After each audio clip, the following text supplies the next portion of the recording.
நண்பர்கள் அனைவருக்கும் வணக்கம். நண்பர்களே, தற்பொழுது நாம் காண இருக்கக்கூடிய பகுதியானது முதுகலை பட்டதாரி ஆசிரியர் தேர்வு பிஜிடிஆர்பி எக்ஸாம் 2025. இந்த தேர்விற்கு தயாராகக்கூடிய நமது சுபைக்குழு ஆசிரியர்கள் கவனத்திற்கு, குறிப்பாக தமிழ் பாடப்பிரிவை எடுத்து பயிற்சி மேற்கொள்ளக்கூடிய நமது சுபைக்குழு ஆசிரியர்களுக்கு பயிற்சி வகுப்புகளானது நம்ம கொடுத்துட்டு இருக்கோம். குறிப்பாக தமிழ் பாடமாக இருக்கட்டும், அதனை தொடர்ந்து ஹிஸ்டரி பாடம், ஹிஸ்டரியை தொடர்ந்து எக்கனாமிக்ஸ்,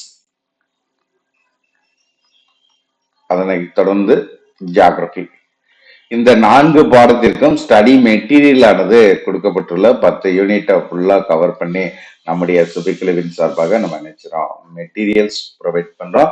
ஸோ அதனை தொடர்ந்து இந்த தமிழ் பாடம், ஹிஸ்டரி பாடத்திற்கு 150 தேர்வுகளை உள்ளடக்கிய டெஸ்ட் பேஜ் நம்ம ஸ்டார்ட் பண்ணிட்டோம். எக்கனாமிக்ஸுக்கு இனிமே நம்ம ஸ்டார்ட் பண்ணுவதற்கான ஷெட்யூல் கிரியேட் பண்ணிட்டு இருக்கோம். இது போக அனைத்து பாடப்பிரிவு ஆசிரியர்களும் பயன்படுத்தி கொள்ளக்கூடிய பகுதின்னு பாத்தீங்கன்னா psychology, education, GK, Tamil eligibility test. So இதற்கு நம்முடைய சுபைக்குழுவின் சார்பாக 175 தேர்வுகளை உள்ளடக்கிய டெஸ்ட் பேஜ் நம்ம ஸ்டார்ட் பண்றோம். ஜனவரி 3, 2025 முதல் உங்களுக்கு இந்த தேர்வானது உங்களுக்கு ஆரம்பமாகும். வாரத்துல 2 நாட்கள், திங்கட்கிழமை ஒரு தேர்வும் அதே மாதிரி வெள்ளிக்கிழமை ஒரு தேர்வுங்கிற கான்செப்ட்ல நம்முடைய சுபைக்குழுவின் சார்பாக இந்த தேர்வை நம்ம என்ன செய்யறோம், ஆரம்பிக்கிறோம். ஸோ ஒவ்வொரு ஆசிரியர்களும் வாய்ப்பை பயன்படுத்திக்கோங்க.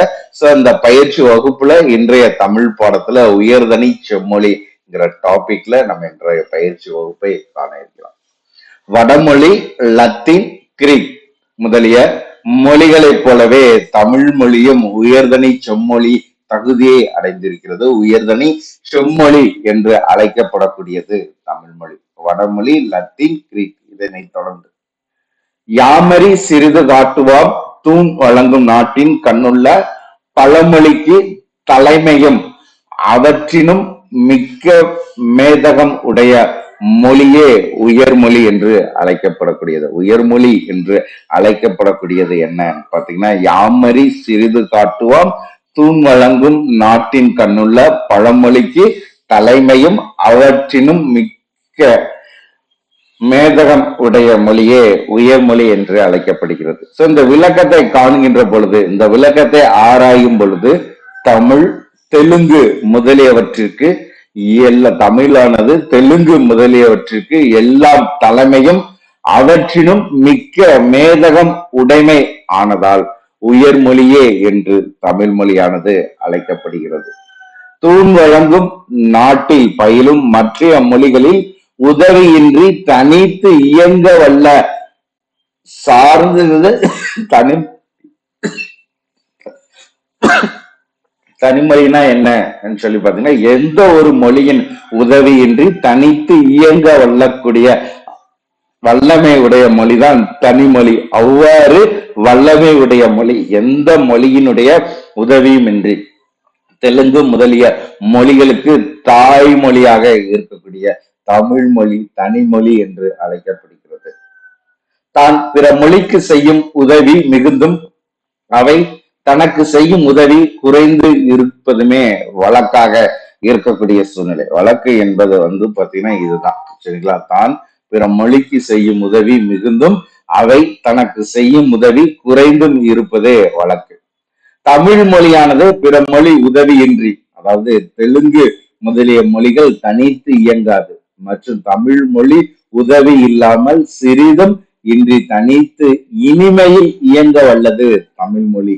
இது இந்திய மொழிநூல் புலவர்கள் பலரும் ஒப்ப முடிந்த தகவல். இந்திய மொழி புலவர்கள் பலருமே ஒப்பக்கூடிய தகவல் இது. தனிமொழி தமிழ் மொழி என்பது பிற மொழியினுடைய உதவியின்றி தனித்து இயங்க வல்லது.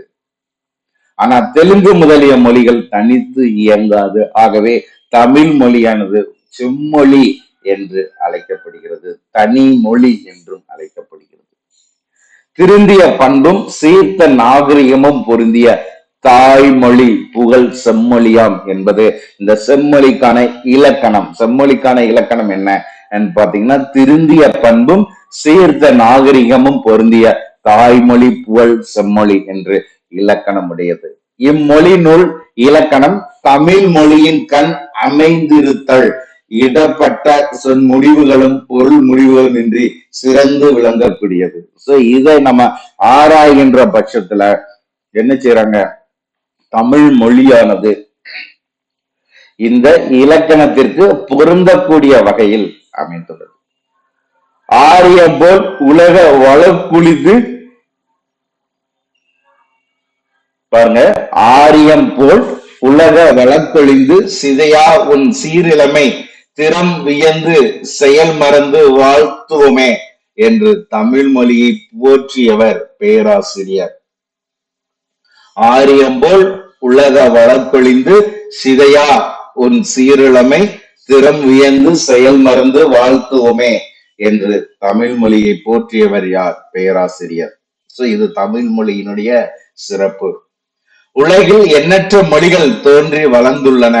அவற்றுள் தமிழ், சீனம் போன்ற ஒரு சில மொழிகளே பேச்சு வழக்கிலும் இலக்கிய வழக்கிலும் பயின்று வருகிறது. தமிழ், சீனம், ஒரு 8 மொழிகள் இருக்குது.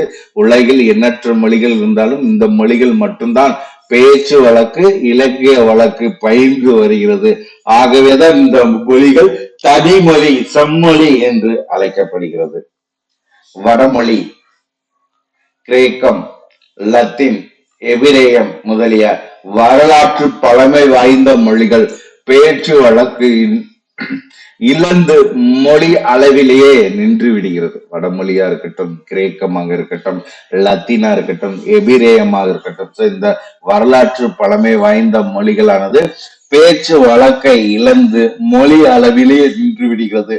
ஆனா தமிழ் மொழி மட்டும்தான் பேச்சு வழக்கு, இலக்கிய வழக்கு உடைய மொழியாக அறியப்படுகிறது.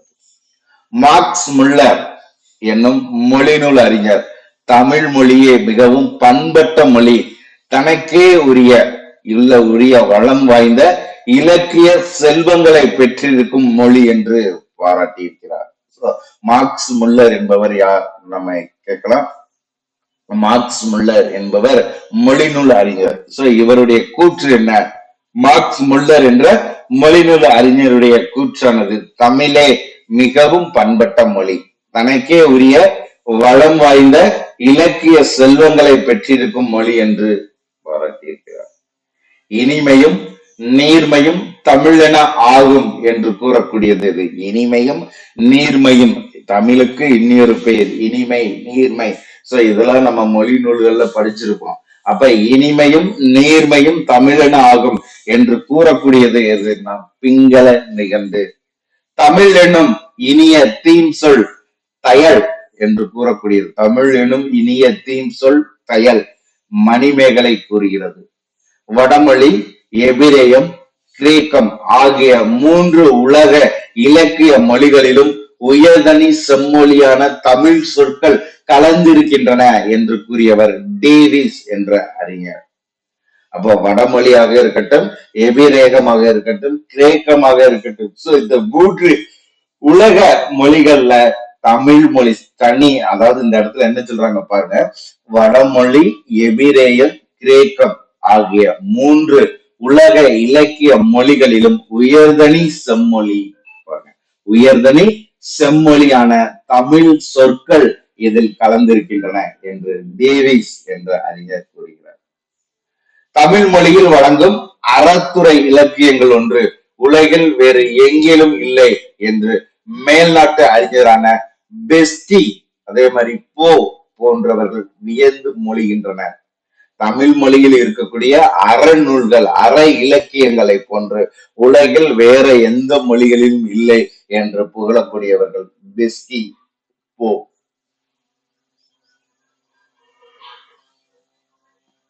மனித உள்ளத்தை புனிதப்படுத்தும் மாண்புமிக்க எண்ணற்ற பக்தி இலக்கியங்கள் தமிழ் மொழியில் சிறந்து காணப்படுகின்றது.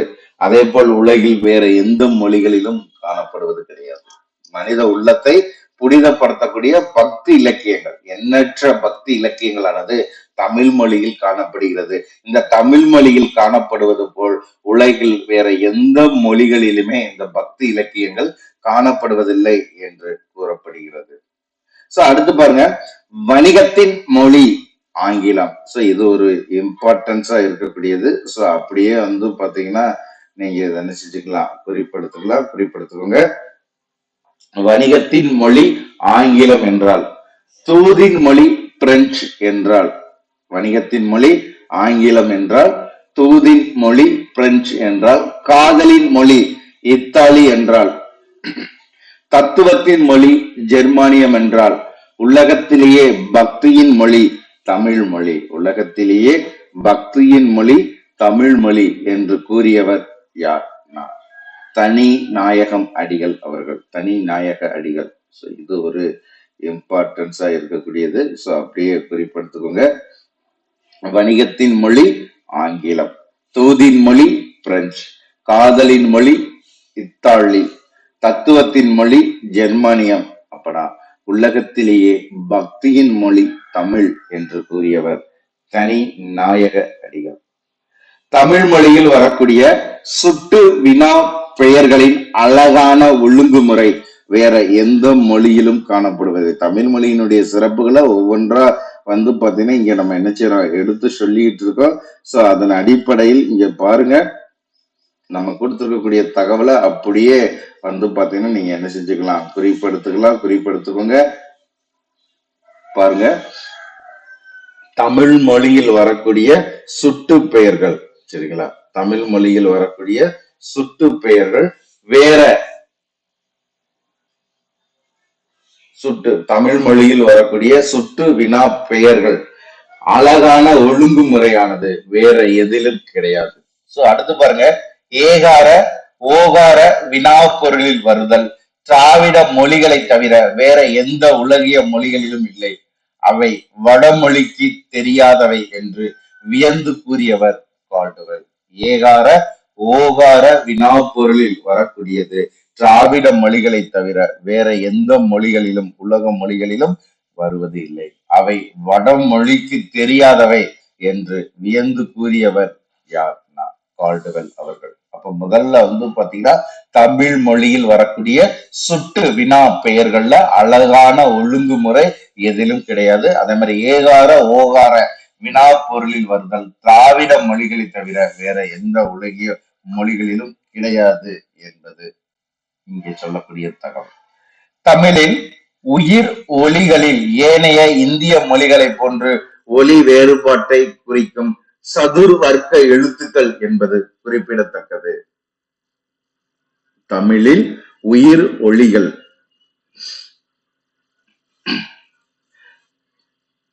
தமிழில் உயிர் ஒலிகளில் ஏனைய இந்திய மொழிகளை போன்று ஒலி வேறுபாட்டை குறிக்கக்கூடிய சதுர் வர்க்க எழுத்துக்கள் என்பது குறிப்பிடத்தக்கது. தமிழ்ல வந்து பாத்தீங்கன்னா கிட்டத்தட்ட நல்லா பாருங்க, தமிழ் எழுத்துக்கள்ல இதெல்லாம் வந்து பாத்தீங்கன்னா மிக முக்கியமான தகவலாக இங்க நம்ம தொகுத்து கொடுக்கக்கூடியது. சோ அப்படியே உங்களுடைய குறிப்பேட்டுல நீங்க குறிப்பெடுத்துக்கலாம். தமிழ் எழுத்துக்களின் சூழலை ஒட்டி ஒலி வேறுபாடுகள் உருவாகின்றன. இதனால் தமிழ் எழுத்துக்கள் 247 இருக்க ஏனைய இந்திய மொழிகளில் 500க்கும் மேற்பட்ட எழுத்துக்களானது காணப்படுகிறது. தொல்காப்பியம் கிமு 3ஆம் நூற்றாண்டில் எழுதப்பட்டது. எந்த மொழியிலும் காணப்படாத பொருள் இலக்கண சிறப்பு தமிழ் மொழியில் இருப்பது மிக சிறப்பு. தொல்காப்பியர் முன்னர் சொல்வனம் பழைய நூல்களிலும் அதே மாதிரி வந்து குறிப்பிடமாகும். அவர் அடிக்கடி குறிப்பிடும் குறிப்புகள் 250க்கும் மேல் உள்ளது. அவற்றால் அதற்கு முன்பே இலக்கண நூல்களும் இலக்கிய நூல்களும் தமிழில் இருந்திருக்க வேண்டும் என்பது அறியப்படுகிறது. சோ அப்ப வந்து பாத்தீங்கன்னா தொல்காப்பியத்திற்கு முன்பாகவே இலக்கிய நூல்கள் இருந்திருக்க வேண்டும் என்பது இதெல்லாம் அடிப்படையாக வைத்து பார்க்கின்ற பட்சத்துல தமிழ் மொழியானது உயர்தனி செம்மொழி என்ற தகுதியை அடைவதற்கு வல்லது என்பதுதான் இதனுடைய கருத்து. சோ இன்றைய பயிற்சி வகுப்புல கொடுத்திருக்கக்கூடிய இந்த தகவலை ஆசிரியர்கள் முழுமையாக குறிப்பிடுத்தி பயன்படுத்திக்கோங்க. சோ இதுல வேறு ஏதேனும் சந்தேகங்கள் கருத்திற்கு சுபிக்குழுவோடு இணைந்தீர்கள். நன்றி நண்பர்களே.